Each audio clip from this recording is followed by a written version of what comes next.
rekan GMI TV. Nah, saat ini GMI TV punya program Business Talk dengan tema memulai bisnis baru di tengah Covid, why not? Nah, pertama-tama kenalin dulu, nama saya Pamela Tambunan. Nah, kali ini saya selaku moderator untuk program ini. Nah, kali ini kita juga punya seorang narasumber yang punya semangat dan beban untuk membantu dan memberikan kita inspirasi gimana sih untuk menjalani bisnis selama pandemi COVID-19 ini. Sekiranya program ini bisa membantu dan memberikan kita penguatan buat rekan GMI sekalian. Kita langsung aja terhubung dengan narasumber.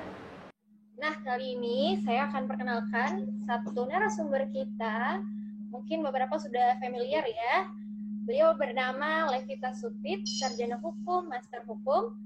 Dia juga sebagai ketua komite tetap franchise lisensi dan kemitraan Kadin Indonesia, dan juga wakil ketua umum HIPINDO. HIPINDO itu Himpunan Pengusaha Retail Indonesia. Kita sapa dulu. Halo, Ibu Levita Supit. Halo. Hey, apa kabar? Puji Tuhan, sehat-sehat. Kita harus sehat ya, supaya kita tetap setia melayani Tuhan. Benar sekali. Oke, kita langsung aja nih perkenalin sedikit dong, Ibu, dari versi Ibu gimana menjalin, maksudnya kayak membangun bisnis atau bergerak di bidang bisnisnya, bagaimana, coba ceritain sedikit untuk memulai usaha dan bisnis versi Ibu sendiri. Ya. Oke, terima kasih. Selamat malam semuanya. Tadi saya sudah diperkenalkan ya tentang saya selain ketua umum, dan saya sendiri adalah seorang pelaku usaha. Sehingga teman-teman semuanya itu pelaku usaha, dari pelaku usaha dari UKM sampai pelaku usaha yang besar franchise, itu adalah teman-teman kita semuanya. Dan bisnis saya sendiri juga ada bergerak dari beberapa macam, ada dari F&B, ada dari jasa, ada dari retail lainnya, seperti itu. Nah, di sini saya mau menjelaskan tentang masa pandemik ini. Memang seperti kita ketahui bahwa pada saat pandemik ini yang sudah berjalan hampir 3 bulan, semua yang namanya usaha itu dalam keadaan slow, atau kita bisa sebut down. Bahkan kita udah dengar beberapa bisnis yang besar itu pun sudah melakukan PHK ataupun merumahkan para karyawannya. Salah satunya adalah Kentucky Fried Chicken, seperti itu. Dan bukan hanya itu aja, banyak bisnis-bisnis besar lainnya yang pada akhirnya mereka mem-PHK-kan karyawannya, seperti itu. Tapi sebenarnya ini pandemik ini bukan menjadi sesuatu yang membuat kita down juga. Karena yang saya lihat adalah di balik pandemik ini ada hikmat Tuhan yang luar biasa, yang itu merupakan teguran juga mungkin buat kita untuk kita bisa introspeksi diri dan membuat kita lebih kreatif lagi dalam menjalankan usaha kita. Oke, cukup menarik nih ya. Tante cukup bergerak pesat dalam pandemi ini untuk di dunia bisnis. Nah, mungkin beberapa teman-teman kita sendiri yang rekan-rekan GMI banyak yang belum tahu nih, Tan. Maksudnya UMKM ini gimana sih, usaha mikro, kecil, dan menengah itu menurut Tante sendiri gimana sih supaya rekan-rekan kita ini bisa ngerti UMKM itu lingkupnya apa aja, atau mungkin Tante punya definisi tersendiri buat UMKM. Iya, seperti yang kita tahu, UMKM itu kepanjangannya adalah usaha kecil menengah. Artinya itu adalah usaha yang skop permodalannya atau bisnisnya itu masih ruang lingkupnya masih kecil. Mayoritas di Indonesia itu adalah pelaku usahanya adalah UMKM, seperti itu. Dari UMKM itu mereka akan naik kelas menjadi pengusaha yang middle dan akhirnya menjadi pengusaha besar. Seperti yang kita tahu sekarang adalah franchise itu biasanya dulu dipunyai oleh bisnis-bisnis besar aja. Tapi di era sekarang ini untuk franchise itu pun udah masuk ke yang namanya UMKM seperti itu. Dan pemerintah amat sangat mensupport dalam UMKM ini. Supportnya seperti apa? Supportnya ada dalam permodalan, ada dalam support dalam pelatihan dan membuka kesempatan-kesempatan peluang-peluang lainnya seperti itu.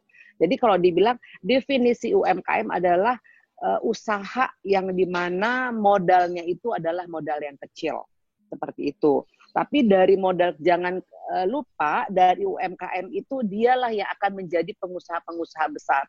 Pengusaha besar saat ini yang ada di Indonesia itu pun bermula dari UMKM. Jadi jangan underestimate sama UMKM. Dan mayoritas juga pelaku usaha di Indonesia itu adalah UMKM seperti itu. Berarti cukup keren juga ya, maksudnya itu sebuah start yang sangat bagus ya dari UMKM. Jadi selanjutnya setelah tadi Tante sudah jelasin, ya benar nih UMKM ini kayaknya punya pengaruh besar di negara kita. Nah, Tante bisa ngasih tahu nggak syarat-syaratnya terbentuk UMKM ini kayak gimana? Jadi kayak apa aja sih yang perlu disiapin, apa modalnya berapa, atau apa aja, mungkin harus ada lembaga yang mengesahkan UMKM itu, atau apa aja, bisa dijelasin nggak tadi kira-kira?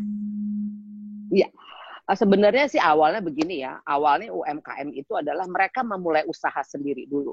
Usaha yang namanya modal 5 juta, 10 juta, 100 juta, jadi memulai dulu usaha, begitu usaha itu udah mulai berjalan, dan mau dilegalkan, tentu itu harus didaftarkan ya. Itu paling nggak ada didaftarkan biasanya ada di Pemkot setempat. Di Pemkot setempat itu mereka punya untuk mendaftarkan yang namanya UMKM seperti itu. Nah, nanti dari Pemkot itulah akan diberitahukan apa-apa aja sih yang harus dipersiapkan. Tapi biasanya persyaratan untuk UMKM itu tidak seribet untuk bisnis yang besar seperti itu. Karena kan ini skupnya kecil. Jadi persyaratannya pun tidak banyak. Yang paling utama adalah bisnis tersebut bisa berjalan dengan baik. Dan bisnis tersebut bisa direspon baik oleh masyarakat seperti itu. Jadi yang utamanya adalah melihat bahwa bisnis UMKM yang kita jalankan itu mempunyai peluang yang besar yang diterima oleh market, sehingga bisnis kita itu akhirnya bisa merangkak menjadi bisnis yang middle dan bisa menjadi bisnis yang besar seperti itu. Kayaknya nggak terlalu ribet gitu ya, Bu, kalau misalnya kita mau bikin UMKM, maksudnya selama kita punya niat harusnya bisa aja gitu ya. Nah, tadi dengar pernyataan Ibu kalau misalnya modal mau 5 juta, 10 juta, berarti modal buat UMKM ini nggak harus terpatok berapa juta gitu ya? Oh enggak. Jadi UMKM itu, jadi kalau udah modalnya besar banget, udah sampai MM-an gitu, itu bukan UMKM lagi. Ya, jadi ada kategorinya. Jadi kalau dia masih ratusan juta di bawah 1M dia masih kategori itu UKM seperti itu. Tapi begitu dia bisnisnya akhirnya kan bisnis kecil itu kan lama-lama menjadi besar ya. Tapi begitu dia omsetnya udah mencapai misalnya udah MM-an itu dia udah tidak masuk kategori UMKM lagi. Dia udah masuk udah naik kelas gitu. Jadi udah masuk ke yang middle dan menuju ke atas. Kenapa? Karena UMKM sendiri itu pajaknya lebih kecil dibandingkan pajak untuk bisnis yang bukan UMKM. Kenapa kecil? Karena pemerintah benar-benar mensupport UMKM sehingga diberikanlah pajak yang kecil sehingga pajak itu tidak menyulitkan para UMKM. Oke. Ada tips dan trik mungkin nggak, Bu, kalau misalnya kita mau bentuk UMKM prosedurnya apa aja gitu? Mungkin ada tips atau triknya? Ya, kalau saya sih intinya begini, bisnis apapun itu ya, emang yang kita bahas ini adalah bisnis UMKM yang artinya modalnya tidak terlalu besar. Yang kita lihat itu adalah yang harus kita perhatikan adalah peluang, khususnya di masa pandemik ini ya. Peluang apa yang bisa kita jalankan? Peluang tentu yang sesuai dengan kemampuan modal usaha kita. Ya, kemampuan sesuai dengan kalau saya jalankan usaha itu saya mampu nggak untuk menjalankannya, itu sebenarnya intinya. Nah, kalau bisnis itu sudah berjalan, Nah itu tinggal, tadi saya bilang tinggal dilegalkan aja, dilegal seperti apa. Misalnya UMKM itu dia bentuknya apa? Bentuknya CV atau bentuknya PT. Ya kan tergantung dari kita. Nah kalau dia ruang lingkupnya masih kecil-kecil ya tidak usah PT, mungkin bisa CV aja. Sehingga pada saat mendaftarkan tuh bisa dengan CV, tidak harus dengan PT seperti itu. Nah, tadi seperti yang saya katakan bahwa sebenarnya yang paling dilihat itu adalah peluang yang mau kita ambil. Apa sih peluang yang mau kita ambil itu? Nah, kalau urusan yang lain nanti melegalkannya itu oke, setelah itu begitu. Tapi begitu banyak sekarang bisnis-bisnis pada saat ini. Nah, itu yang kita yang harus kita lihat. Bisnis mana nih yang kira-kira saya mampu menjalankannya, saya mampu mengembangkannya, dan itu direspon baik oleh masyarakat pada saat saya memasarkannya. Seperti itu. Oke, berarti sebenarnya dari membaca peluang aja dulu ya. Kalau misalnya emang ada peluang, terus ada modal, bisa aja gitu ya menjalankan UMKM gitu ya. Oke, tadi melanjutin apa kata Ibu, ada strategi khusus mungkin buat memulai UMKM tadi? Ya, salah satunya adalah kita melihat peluang apa yang bisa kita jalankan. Jadi berdasarkan peluang itulah yang kita ambil nih bisnisnya. Misalnya saya kasih contoh, lagi masa pandemik gini, bisnis yang paling bisa survive atau maju adalah bisnis F&B atau bisnis makanan, bisnis menjual kebutuhan pokok, bisnis menjual alat kesehatan seperti masker, face shield dan yang atau juga sanitary seperti itu. Ya, nah bisnis-bisnis itu yang bisa kita jalankan sekarang. Itu kan peluang artinya. Peluang bahwa masyarakat membutuhkan itu. Mau nggak mau masyarakat akan membeli. Seberapa kemampuan mereka, pasti mereka akan membeli hal tersebut begitu. Nah, gimana sih Tan caranya? Saya mau berbisnis tapi modal saya nggak ada begitu. Kita bisa dengan sistem buka PO. Buka PO itu artinya apa? Kita menawarkan terlebih dahulu. Dengan kita menawarkan terlebih dahulu, akhirnya udah ada permintaan, baru kita belanja sesuai dengan permintaan tersebut, begitu. Sehingga kan kita tidak harus menyiapkan modal yang modal yang signifikan seperti itu. Tapi kita bisa menyiapkan sesuai dengan orderan yang sudah kita buka terlebih dahulu, seperti itu. Oke, benar juga sih. Belakangan ini kan selama pandemi ini banyak banget ya, mungkin teman-teman atau rekan-rekan sendiri yang punya inisiatif untuk PO ya, pre-order gitu ya. Iya. Iya. Kita lanjut lagi nih Bu. Apakah UMKM ini bisa jadi jawaban buat kita selama pandemi COVID-19 ini? Ya, jawaban untuk membantu perekonomian kita saat ini. Benar nggak? Kira-kira menurut Ibu? Bisa. Memang kita nggak pungkirin bahwa pada saat pandemik seperti ini banyak juga UMKM yang akhirnya yang akhirnya kurang jalan seperti itu. Tapi kita dari asosiasi kita biasa mengingatkan teman-teman apa sih yang harus mereka lakukan supaya mereka bisa tetap survive. Dan kita juga mensupport mereka, bisnis mereka, agar bisnis mereka itu bisa tetap survive. Caranya seperti apa? Lagi zaman pandemik seperti ini, yang paling bisa karena kita tahu bahwa semua toko tutup, semua mall tutup, sehingga transaksi penjualan itu adalah melalui online.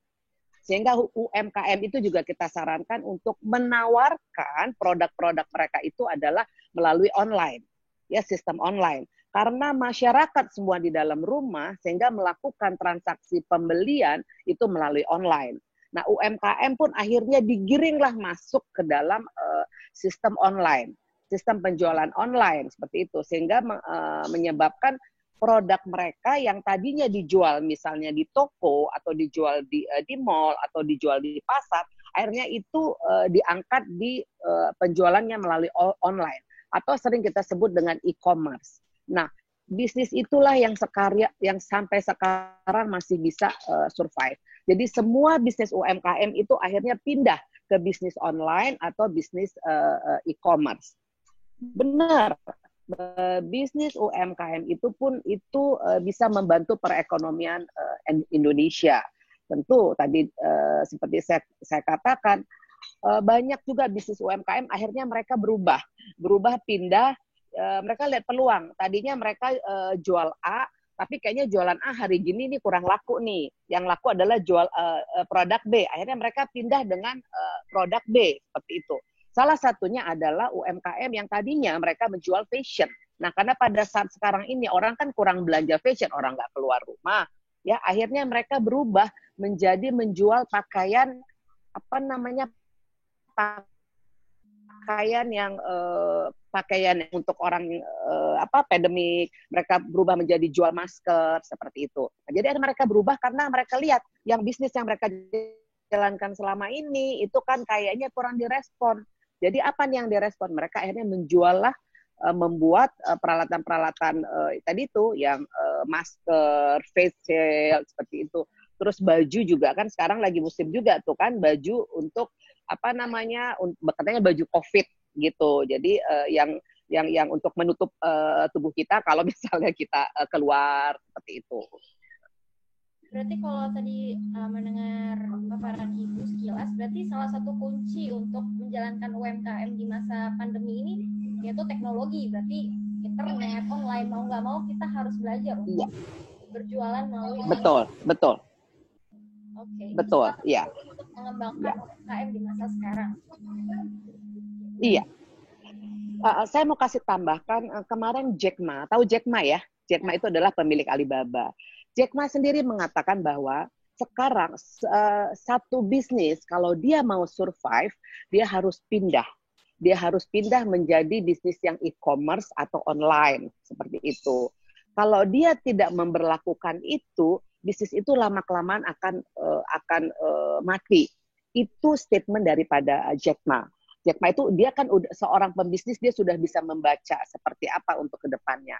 Nah itu mungkin bisa kita terapkan untuk teman-teman semua yang mempunyai bisnis apapun, sekecil apapun, sebesar apapun, kita harus harus memberlakukan sistem seperti itu ya. Itu tadi sistem online ya kan dengan e-commerce seperti itu. Itu salah satu solusinya untuk supaya bisnis kita bisa tetap survive. Nah ini mungkin salah satu yang terakhir ya mungkin ya. Kita udah sering dengar nih kan Bu, kalau misalnya akan ada namanya new normal phase. Maksudnya ada fase-fase yang akan baru setelah pandemik ini, khususnya ya dalam kita berkehidupan dan salah satunya adalah berbisnis. Nah mungkin ada peluang bisnis apa sih setelah nanti di dalam new normal ini yang mungkin bisa muncul?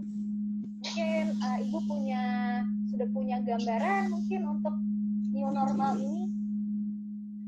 Ya, sebenarnya gini, new normal ini adalah kan tinggal cara yang berbeda ya, cara yang berbeda. Sebenarnya bisnisnya sama dengan bisnis yang lama, cuman cara pemberlakuannya berbeda. Saya kasih contoh misalnya F&B, restoran.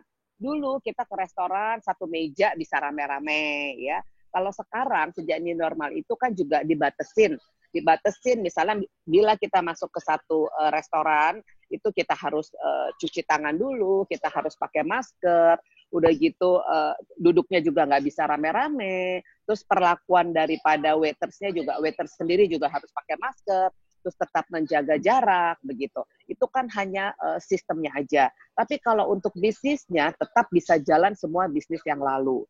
Cuman masalahnya adalah dalam waktu 3 bulan itu masyarakat itu kan tingkat daya beli masyarakat kan sudah berkurang. Berhubung income-nya juga udah mulai berkurang. Sementara 3 bulan itu kan uang keluar terus untuk bisa tetap bertahan hidup seperti itu. Jadi memang daya beli masyarakat itu udah semakin berkurang. Sehingga kita harus lebih selektif memilih bisnis yang kita jalankan supaya bisa direspon baik oleh masyarakat. Kembali lagi tadi nanyanya apa?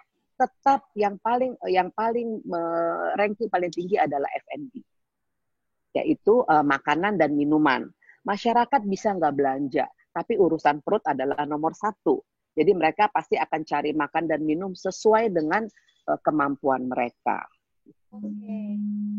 Mungkin Ibu ada tips and trick juga mungkin untuk rekan-rekan GMI yang mungkin masih mau memulai usaha, mungkin ada juga yang usahanya lagi susah atau lagi Susah. atau yang lagi apa ya, lagi down mungkin, atau mau ngasih semangat, atau ya itu salah satu tips and trick dari ibu sendiri apa? Ya, gini.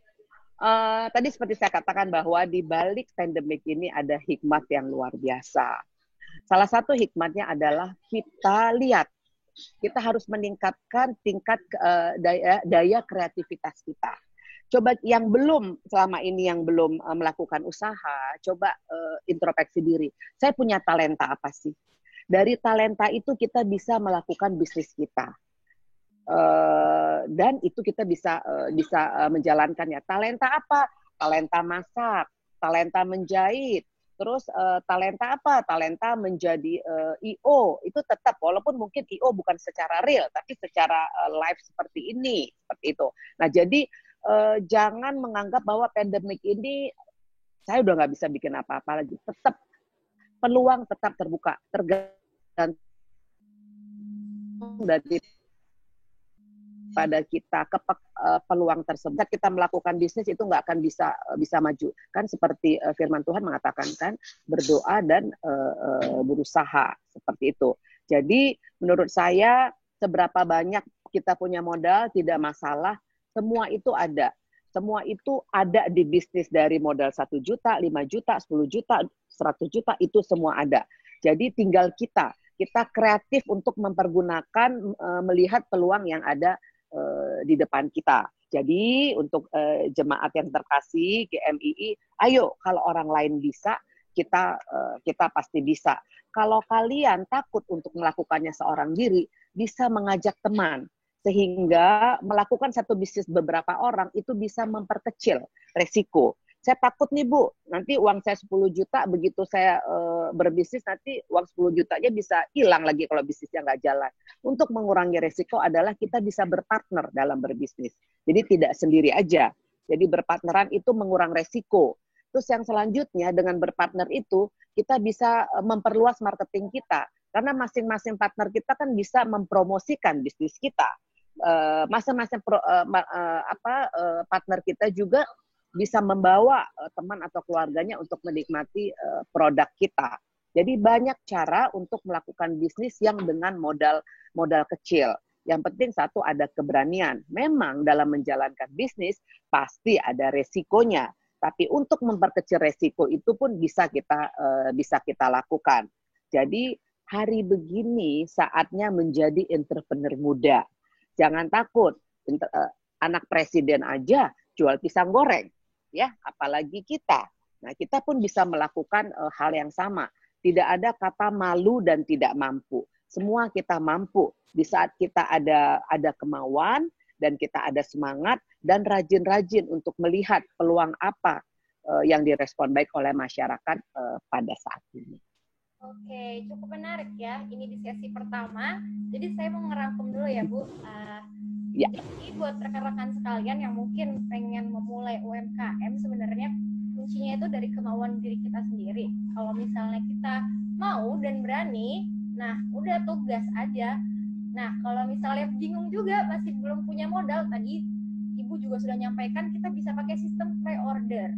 Nah tapi kalau masih mau mengurangi resiko lagi nih, misalnya bingung nih mau bisnis, bisa ngajak teman-teman, mungkin teman-teman kerja, teman-teman sekolah, atau teman apa, itu juga bisa mengurangi resiko. Dan yang paling penting, kita harus kreatif untuk membaca peluang. Nah, kalau misalnya kita udah tahu nih ada peluang apa, ya kita harus punya hikmat dong ya. Maksudnya kita udah dikasih Tuhan talenta, udah dikasih Tuhan untuk membaca peluang, harusnya kita bisa mempergunakan itu ya. Gitu ya, Tan? Atau Ibu ya? Iya, betul. Oke, mungkin ada yang mau ditambahkan, Ibu? Kira-kira kan yang saya tangkap untuk sesi kita pada kali ini, yaitu tadi kita punya kemauan, kita tahu membaca peluang, kita bisa punya modal, dan mungkin salah satu kuncinya adalah sekarang online. Karena di pandemi ini ya salah satu kuncinya adalah kita berjualan secara online. Mungkin ada yang mau tambahin lagi, Bu? Jadi buat saya, apalagi anak-anak muda, ya, anak-anak muda ini adalah saatnya untuk melakukan sesuatu. Bukan menjadi halangan, misalnya saya kan masih kuliah, Bu, itu bukan menjadi halangan. Kan bisa membagi waktu antara antara kuliah dan melakukan usaha.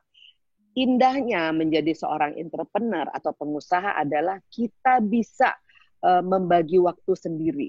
Kalau kita kerja menjadi karyawan, kita kan tergantung dari jam kantor, dari jam 9 sampai jam 4 sore. Nah, kalau menjadi entrepreneur atau pengusaha, kita bisa mengatur waktu kita sendiri.